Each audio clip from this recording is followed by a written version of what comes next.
कोल्हापुरातील शाहूपुरी पोलीस ठाण्यामध्ये कार्यरत असणाऱ्या पोलिसांवर एका अल्पवयीन मुलीने छेडछाडीचा आरोप केलाय।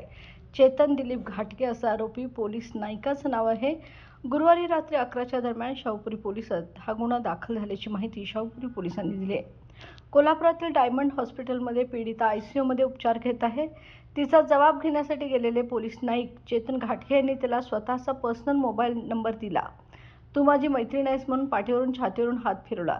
याचबरोबर काही अडचण असल्यास मला फोन कर म्हणून बॅड टच केल्याची फिर्याद पीडित बालिकेने दिली आहे। यानुसार संबंधित पोलिसांवर शाहूपुरी पोलिसात गुन्हा दाखल झाला आहे। या प्रकरणी आता अधिक तपास पोलीस निरीक्षक संतोष डोके करत आहेत। बाळ, फ्रीजमधून श्रीखंड काढ ना। आम्ही पूर्वी घरीच बनवायचो श्रीखंड, त्याची चवच वेगळी होती। आता काय सगळं रेडीमेड। आजी, हे श्रीखंड खाऊन बघ। आज तुझ्या आईनं घरीच बनवलं की काय?